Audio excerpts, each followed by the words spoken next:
이 아침 우리에게 주시는 하나님의 말씀 에스겔서 13장입니다.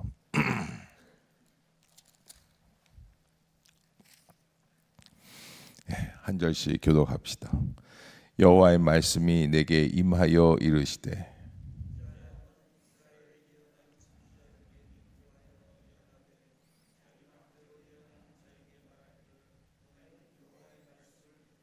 주 여호와의 말씀에 본 것이 없이 자기 심령을 따라 예언하는 어리석은 선지자에게 화가 있을진저. 너희 선지자들이 성 무너진 곳에 올라가지도 아니하였으며 이스라엘 족속을 위하여 여호와의 날에 전쟁에서 견디게 하려고 성벽을 수축하지도 아니하였느니라.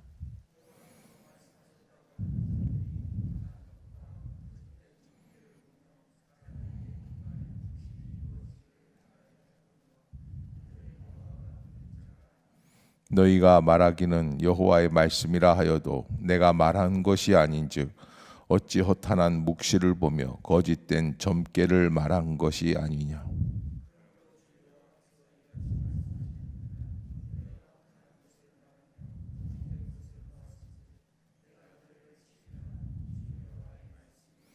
그 선지자들이 허탄한 묵시를 보며 거짓 것을 점쳤으니 내 손이 그들을 쳐서 내 백성의 공회에 들어오지 못하게 하며 이스라엘 족속의 호족에도 기록되지 못하게 하며 이스라엘 땅에도 들어가지 못하게 하리니 너희가 나를 여호와인 줄 알리라.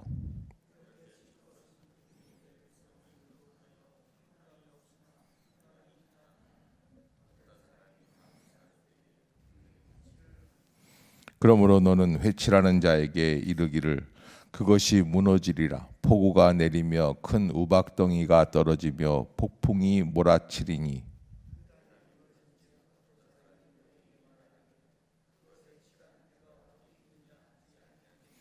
그러므로 나 주 여호와가 말하노라. 내가 분노하여 폭풍을 퍼붓고 내가 진노하여 폭우를 내리고 분노하여 큰 우박덩어리로 무너뜨리라.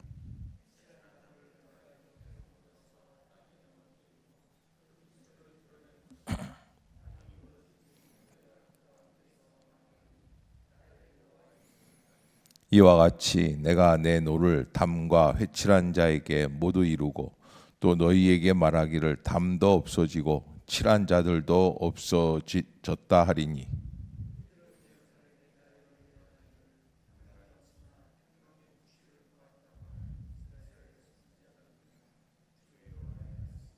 너 인자야 너의 백성 중 자기 마음대로 예언하는 여자들에게 경고하며 예언하여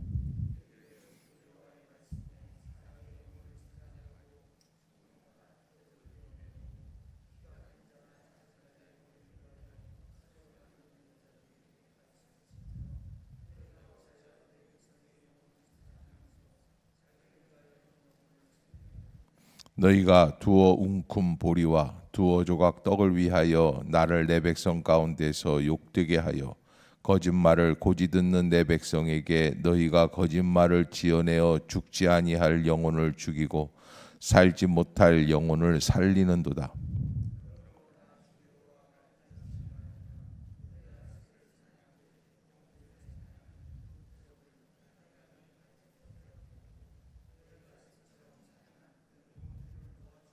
또 너희 수건을 찢고 내 백성을 너희 손에서 건지고 다시는 너희 손에 사냥물이 되지 아니하게 하리니 내가 여호와인 줄을 너희가 알리라.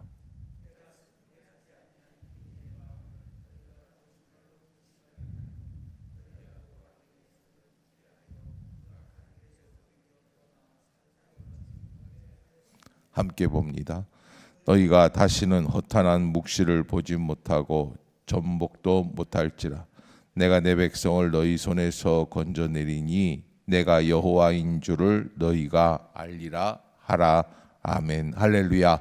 이 아침 죄전을 찾으신 여러분들에게 하나님의 은혜와 평강이 함께 하시기를 축복합니다. 오늘 에스겔서 13장 거짓 선지자들에 대한 경고의 말씀이라는 주제를 가지고 하나님께서 우리에게 주신 은혜의 말씀을 나누도록 하겠습니다. 이 거짓 선지자들에 대한 경고다라고 하면 거짓 선지자가 있구나라는 사실을 한 번 더 확인하게 되는 것이죠. 있었어요. 당시에도 거짓 선지자가 있고 지금도 있습니다. 사실 에스겔이 하나님의 음성을 듣고 하나님의 환상을 본다는 것, 그 당시에는 에스겔이 정말 하나님의 참 선지자라는 증거가 있을까요? 없을까요? 없어요. 어디를 보아도 찾을 수가 없습니다. 그래서 에스겔은 그렇게 쓸쓸하게 고국의 통일, 독일 고국의 조국의 회복을 못 보고 그냥 바벨론 땅에서 죽었을 것입니다. 그러나 이 시대에 이렇게 봤을 때 아하, 이 사람이 본 것이 정말로 이루어지는구나 라는 것을 우리 때야 알 수 있는 거예요. 그래서 참과 거짓을 함부로 말할 수가 없는 것이죠. 하나님이 하시겠다는 거예요. 우리는 하나님께서 주시는 말씀을 그대로 받아들이는 마음이 얼마나 소중하고 우리에게 필요한 마음인지 알아야 한다라는 거예요. 사람들은 그러지 못합니다. 그래서 거짓 선지자가 나오게 되고, 이 거짓 선지자라는 것은 다른 말로 말하면은 하나님의 진리의 말씀을 왜곡시키는 자라라고 알 수 있겠어요. 이 시대에도 거짓 선지자들이 있을 수 있습니다. 어떻게? 사람들이 듣기 좋은 말만 하면 거짓 선지자가 될 수 있는 것이죠. 목사님의 말씀을 듣고 제가 깊은 은혜가 되고, 왜 은혜가 될까요? 두려워 말라, 내가 너와 함께합니다. 놀라지 말라. 이러니까 하는 거예요. 하나님이 나를 위로해 주시는구나. 근데 사실 하나님의 말씀은 그런 말씀들이 아니에요. 똑바로 살아라, 회개해라. 그래서 사람들은 자꾸 위로를 원하고 축복을 원하고 물질의 번영을 원하지만 하나님은 그게 아니라고 말씀을 하시는 거예요. 에스겔 선지자의 고독, 에스겔 선지자의 괴로운 마음이 바로 그런 마음이었다. 그래서 12장부터 24장까지 참 어려운 부분이라고 그랬는데, 그 중에서 하나님은 두 번째로 교만하고 회개하지 않는 이스라엘 백성 다음으로 정말 너희들 중에서 위기인데 위기라고 말하지 않고 하나님의 말씀을 바르게 증거하지 않는 거짓 선지자들이 문제다라는 거예요. 근데 이 시대에도 보면은 거짓 선지자가 문제가 아니, 거짓 선지자라는 게 뭐가 문제냐? 이 시대에 있어서는 아마 왜곡시켜서 하나님의 계시를 알고 있다는지, 알고 있지 않은데, 그리고 예수님께서 재림할 날짜가 언제인지, 또 예수 그리스도의 재림의 계시를 자기 마음대로 완전히 바꾸어서 내가 재림 예수다. 이게 누구예요? 그게 신천지 이만희예요. 자기가 재림 예수라는 거예요. 그러니까 그런 식의 그런 식의 말씀을 가지고 사람들을 미혹시키고 자기 영역을 넓혀가는 거. 이게 거짓된 선지자를 의미하고 있어요. 그럼 당시에는 어떤 거짓 선지자들이 있었느냐? 4절을 한번 보겠습니다. 4절 시작. 이스라엘아, 너희 선지자들은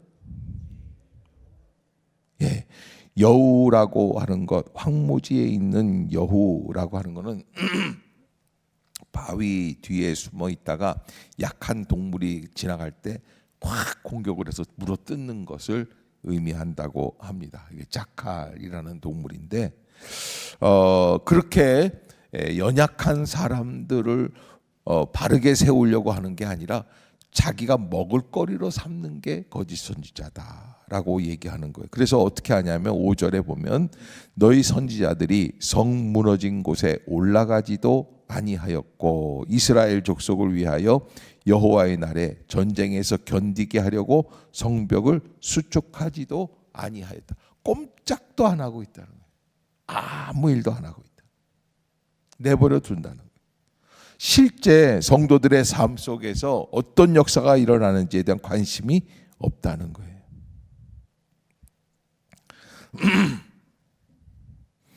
그래서 6절에 보면 이렇게 말씀을 하십니다. 시작.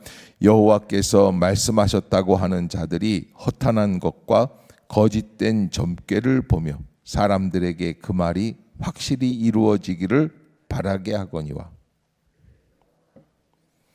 그러니까 거짓 선지자들이 하고 있는 게 뭐예요? 자, 일로 와봐. 오늘 며칠이야. 너 이제 앞으로 한 달 후에 이런 일이 있을 거야. 요것만 하는 거예요. 그러니까 이건 어디서 하는 거예요? 점집에서 하는 거예요. 토종 비결 보는 사람들이 하는 거예요. 그러니까 우리 하나님을 믿는 신앙, 말씀 중심, 구원의 신앙, 예수 그리스도의 신앙은 그런 신앙이 아니에요. 그런데 그렇게 해나가고 있다라고 하는 거예요. 그래서 6절 끝부분에 뭐라고 그러냐면 그들은 여호와가 보낸 자가 아니라. 너희가 말하기는 여호와의 말씀이라 하여도 내가 말한 것이 아닌즉 어찌 허탄한 묵시를 보며 거짓된 점괘를 말한 것이 아니냐. 가장 큰 거짓이 뭐냐면 하나님이 말씀하지도 않았는데 말씀하신 것처럼 얘기한다. 그것이 문제다라고 하는 것이에요. 그래서 하나님은 어떻게 하시겠다고 하시느냐? 이 거짓된 선지자들을 8절에 보면 그러므로 주 여호와께서 이와 같이 말씀하셨느니라 너희가 허탄한 것을 말하며 거짓된 것을 보았은즉 내가 너희를 치리라 그랬어요. 여러분 헛된 것, 허탄한 것들을 얘기하면 하나님이 어떻게 하신다? 치시겠다. 하나님이 치시겠다. 그러면서 9절에 그 선지자들이 허탄한 묵시를 보며 거짓 것을 점쳤으니 내 손이 그들을 쳐서 내 백성의 공회에 들어오지 못하게 하며 이스라엘 족속의 호적에도 기록되지 못하게 하며 이스라엘 땅에도 들어가지 못하게 하리니 너희가 나를 여호와인 줄 알리라. 하나님이 거짓과 참된 것을 구별하시는 날이 온다 안 온다? 온다는 거예요. 기다리라는 거예요. 그들이 말하는 것 중에 가장 중요한 요소가 10절에 이렇게 거짓 선지자들을 쳐버리려고 하시는 이유는 그들이 내 백성을 뭐 했어요? 유혹했어요. 평강이 없은데 평강이라고 하고 어떤 사람이 담을 쌓을 때 그들은 회치를 한다. 이게 무슨 얘기냐면 위선적인 신앙으로 살아가는데 도와준다는 거예요. 그게 문제다. 그러므로 너는 회치라는 자에게 이르기를 그것이 무너지리라. 폭우가 내리며 큰 우박덩이가 떨어지며 폭풍이 몰아칠 것이다. 그래서 담이 무너질 것이다 라는 거예요. 하나님은 거짓된 역사들을 무너뜨리시는 능력이 있으세요. 하나님의 역사, 하나님의 시간은 우리가 하나님 앞에서 정말 진실되게 믿는 것 같은데 거짓된 것이 어떻게 됩니까? 여러분 가만히 보면요. 거짓된 것은 다 사라지게끔 하세요. 위선적인 것, 하나님의 말씀이 아닌 것들, 하나님의 뜻이 아닌 것들. 그래서 저는 이런 게 있어요.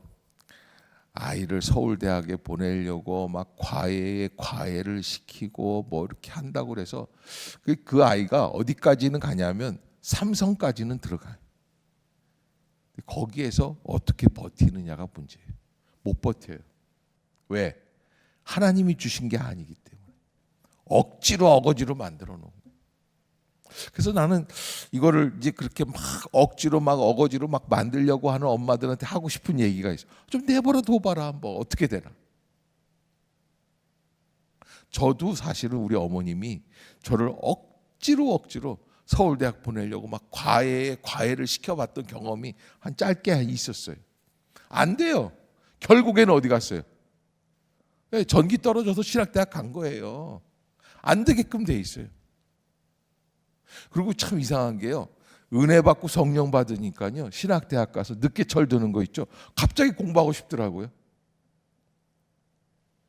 아니 무슨 뭐 공연 다 끝난 다음에 집에 가서 박수 치는 거랑 똑같아요. 그 내가 그랬어요. 야 이렇게 좀 고3 때 좀 그렇게 좀 시켜주시지.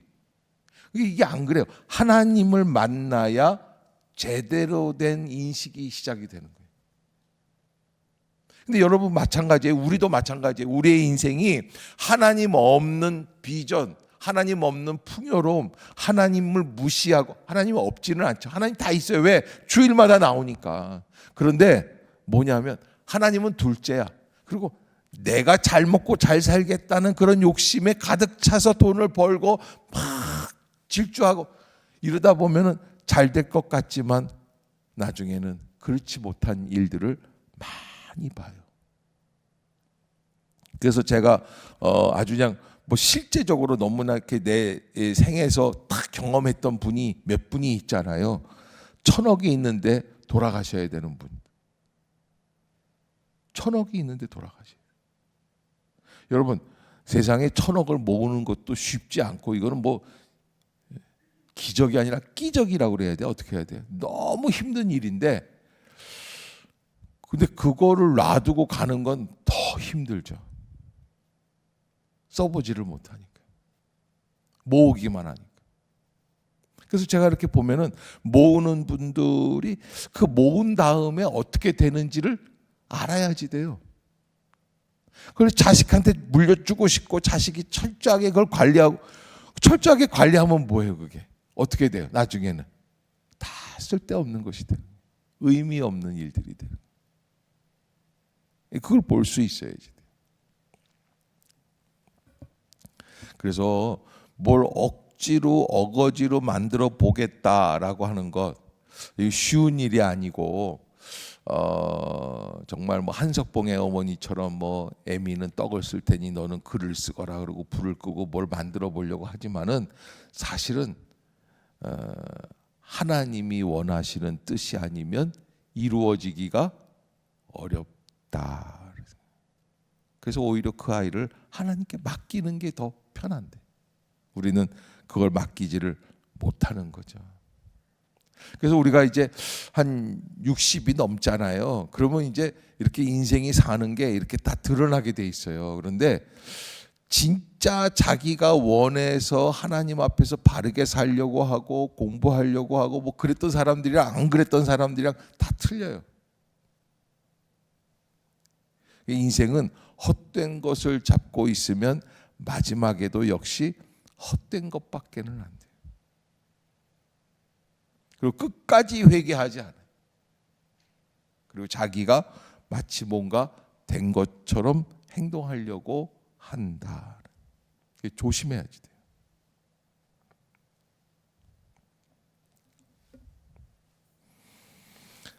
당시에 이제 이런 거짓 선지자들 가운데 어떤 사람들이 있었냐면 17절에 보면 너 인자야 너의 백성 중 자기 마음대로 예언하는 누구에게 교회마다 이런 분들이 옛날에는 있었어요. 어떤 분들이 있었냐면 예언하는 권사님. 이런 분들이 이제 2000년도에 들어오면서 어디로 가셨냐면 지하에 상가 지하에다가 방을 얻어가지고 기도원이라고 도시에서 기도를 하기 시작하시고 예언을 하시는 분들이 생기기 시작했어요. 왜냐하면 교회에서는 더 이상 그게 잘 안 먹힌다는 걸 알아요. 그래서 특성화된 그렇게 해서 거기서 예언을 해주고 헌금을 받고 그러셨어요. 근데 그분들의 예언은 구체적이에요. 그리고 마치 그 예언을 듣고 있으면은 뭐가 이렇게 되는 것 같아요. 그리고서는 이제 당연한 것 같은 걸 예언을 해주는 거 어떤 거냐면 봐라 내일 아침에 동쪽에서 해가 뜰 것이다. 뭐 그런 예언을 해주고 그게 만지면 맞는 거 아니냐 뭐 이런 식으로 해서 얘기를 하는데 내가 좀 극단적인 표현을 드려서 말도 안 돼 목사님 뭐 저런 사람들이 있나. 그런데 이제 그런 식의 예언을 한다는 거예요. 당연하게 될 것 같은 것들을. 그러면서 이제 하는 여자들이 있었다는 거예요. 그런 여자들이. 그래서 18절에 같이 한번 읽어봅시다. 시작. 이르기를 주 여호와의 말씀에 사람의 영혼을 사냥하려고 손목마다 부적을 꿰어매고 키가 큰 자나 작은 자의 머리를 위하여 수건을 만드는 여자들에게 화 있을진저 너희가 어찌하여 내 백성의 영혼은 사냥하면서 백성들의 영혼을 자기가 집어삼키려고 그런 식으로 예언을 하고 자기가 뭘 아는 것처럼 그렇게 떠든다는 거예요. 근데 이게 참 우연도 우연이고, 오늘 이제 수요 예배 때 고린도전서 11장 할 차례인데 11장인가 12장인가, 근데 여성들의 리더십이라든지 여성들의 영성에 대해서 또 남성과 여성의 동등함을 잘 인정해주고 서로 조화를 이루어야 된다는 그런 말씀들을 해야 되는데, 여성분들이, 이런 분들이 과거 2500년 전에도 예루살렘에 있었다는 거예요. 미혹하게 하는. 근데 이제 그래가지고서는 뭐 무당들이 여자들이 많이 있잖아요. 미혹하게 하는, 점치는 일들. 그러니까 이런 것들의 그런 이상한 감성 코드가 여성분들에게 있다는 것을 조심해야지 된다는 거예요. 그걸로 뭔가 되려고 하지 말라는 거예요. 왜 그 사람들이 그렇게 예언을 하게 되느냐? 19절에 너희가 두어 웅큼 보리와 두어 조각 떡을 위하여 나를 내 백성 가운데서 욕되게 하여 거짓말을 고지 듣는 내 백성에게 너희가 거짓말을 지어내어 죽지 아니할 영혼은 죽이고 살지 못할 영혼을 살리는도다. 뭐 때문에 하는 거예요? 먹을 양식 때문에 그렇게 한다는 거예요. 먹기 위해서 하는 거예요. 살기 위해서. 그러니까 우리가 알아야 될 것이, 진정한 믿음의 사람이라고 하면 사는 방법이 달라야지 된다. 1500년대 보름스 칙령이라는 게 있었어요. 그게 무슨 얘기냐면 독일에서 있었던 일인데, 마틴 루터라고 하는 종교개혁자 있지 않습니까? 루터가 막 일어나가지고서는 교황청이 잘못됐다고 얘기 떠들고 그러니까, 루터는 잡는 사람은 죽여도 괜찮다라는 얘기예요. 세상에 어떻게 그런 일이 있을 수 있어요? 죽이라는 거예요. 그런데 당대에 루터를 공격하고 루터와는 정반대로 얘기를 하던 예언자들도 많이 있었어요. 그리고 아직도 멀었는데 하나님 예수 그리스도의 재림이 곧 다가온다고 얘기를 하고 사람들을 미혹하게 하고. 그런데 이게 요즘도 내 주변에 그런 분들이 몇 분 계세요. 목사님, 이제 곧 주님이 오실 날이 다 왔죠? 그 걱정이 돼요. 아니, 집 팔고 다 가면 어떻게 하나, 뭐 그런 생각, 그런 정도로 그렇게 하는 분들이 계세요. 근데 여러분, 제가 공식적으로 말씀드리는데 예수님이 제게는 그런 얘기를 안 하십니다. 아직 오시려면 멀었어요.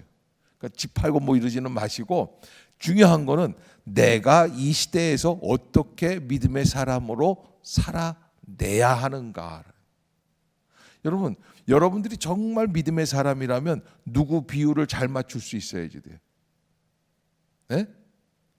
박민승 권사님, 목사 비유를 잘 맞출 수 있어야 돼? 아니에요. 희중이 아빠 비유나 좀 잘 맞추세요. 너는 예수 잘 안 믿는 사람, 나는 예수 잘 이러지 말고 안 믿는 남편을 위해서 잘 위로해 줄 수 있는 그 은혜의 마음이 필요해요. 그런데 정말 하나님 앞에서 이기적인 믿음은 그런 믿음이 아니에요. 깔아뭉개고 쥐어뜯고 그냥 비판하고 판단하고 자꾸 그 사람을 자꾸 공격하는 거예요. 그러지 말라는 거예요.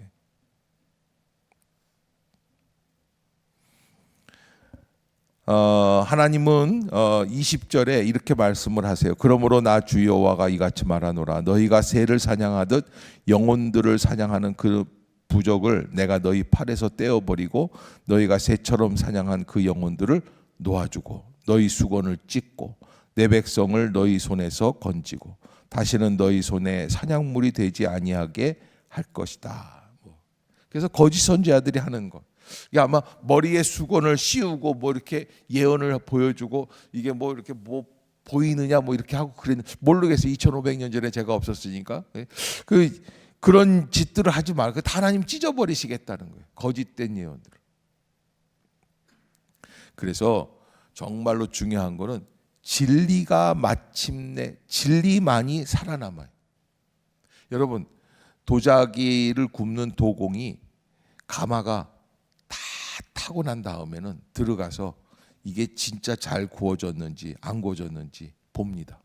이렇게 딱 보고 비추어 보고, 그리고 이렇게 보고 흠이 있는지 없는지. 그리고는 우리가 볼 때는 정말 좋은 작품인데 망치로 다 두들겨 패요.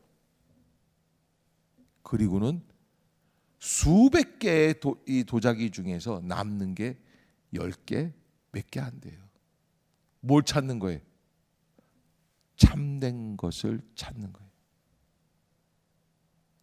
주님도 마찬가지예요. 세상적인 욕심이나 나의 생각이나 나의 판단을 다 불순물을 제거해 버리고 예수 그리스도의 말씀 십자가의 능력 앞에 내가 바로 설 수 있는 신앙, 그 믿음이죠.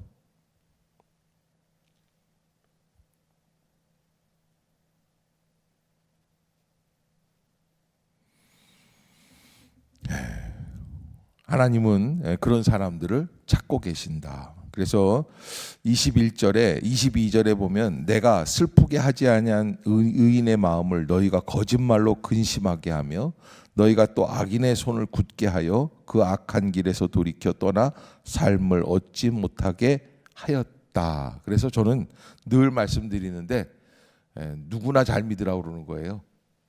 너나 잘 믿으라는 거예요. 이게 지금 믿음 좋은 사람들이 잘못된 길로 자꾸 가는 거예요. 그래서 믿음 좋다고 하는 사람들이 문제예요. 사실 믿음이 없는 세상 사람도 하나님 어쩌면 신경 안 쓰실 수도 있어요. 지금 교회가 어려워지는 것은 무엇 때문입니까? 교회 안에 있는 사람들이 교회 밖에 있는 사람들이에요. 교회 안에 있는 사람들 때문에 그러는 거예요. 뭐가 문제예요? 교회 안에 있는 사람들이 정말로 하나님 앞에서 잘못된 길로 가려고 하는 거니까 그러는 거예요. 여러분, 우리가 정말 여러분들이 소중하고 귀중한 게 뭐가 중요하냐, 왜 중요하냐면 저는 뭐 오늘 예배 드리고도 어디에 있어요? 교회에 있어요. 근데 여러분들은 예배 드리고 어디로 가요? 회사로 가요. 회사에 가서 어떻게 살아야 돼요? 안 믿는 사람들이 다 보고 있어요. 저 김 과장, 이 과장, 뭐 김 부장, 저 사람은 어떤 사람이냐? 저 교회 나간다고 그러는데 맨날 거짓말만 하고 뻥만 치는구나. 이게 어려운 거예요, 그게. 지하철 탔는데 자리가 하나 났습니다. 아유, 나보다는 당신이 먼저 앉으십시오. 이렇게 얘기할 수 있는 게 이게 얼마나 어려우냔 말이에요. 또 오늘 내가 얘기를 했으니까 오늘은 양보하겠지. 그런데 우리의 삶에 나보다는 하나님의 말씀이 우선이라고 생각하고 나를 완전히 내리깔고 하나님의 말씀의 법을 먼저 하려고, 이게 습관이 되지 않으면 안 되는 거예요. 그건 그래서 뭐냐면 갈라디아서 2장 20절에 바울이 내가 그리스도 안에서 십자가 완전히 죽는 거예요. 그러지 않고 내 습성이 남아 있으면 이건 계속해서 하나님의 역사를 내 마음에서 이루어 나가기가 어렵다라는 거예요. 이기주의적. 예. 아무튼 오늘 말씀은 여러분들보다는 당시의 거짓 선지자, 또 지금도 거짓 선지자들이 있고, 저희가 이렇게 볼 때에는 뭐 저도 거짓 선지자일지 모르지만은 정말 목사들이 저런 거는 저렇게 얘기하면 안 되는데 그런 분들은 목회가 잘 되더라고요. 그리고 신령하다고 그래요. 그래서 그 교회 간다고 그러더라고요. 그래서 내가 그러면 야 그건 아닌데 이라고 얘기하기가 참 어려워요. 왜? 하나님이요, 이덕만 목사가 설교할 때는 뭔가 착착착착 이루어지는 게 이렇게 해주시면 되는데 하나님 절대, 에스겔도 그랬거든요. 예레미야도 그랬어요. 이사야도 그랬어요. 그래서 어려운 상황이다. 그러기에 여러분, 뭐 어디가 좋다 저기가 좋다 이런 게 문제가 아니라 정말 나는 어떠한 사람인가를 깨닫는 것. 여러분, 말씀을 증거하는 목사가 세련돼야 여러분들이 은혜를 잘 받는 거는 아니에요. 저보고 자꾸 세련되라고 그러지 마세요. 귀에 들리는 위로의 말씀을, 치유의 말씀 자꾸 치유 그러지 마세요. 치워버리는 거, 하나님은 그거를. 하나님께서 주시는 말씀은 치유가 아니에요. 그걸 뛰어넘어서 하나님은 어떻게 이루어 가실 것인지에 대한 진리의 말씀을 우리에게 주고 계세요. 그러니까 너무 세상 일에 있어서 상처받지 마시고 흔들리지 마시고 하나님의 말씀대로 살아나갈 수 있는 복된 성도들이 다 되시기를 주의 이름으로 축복합니다. 기도하겠습니다.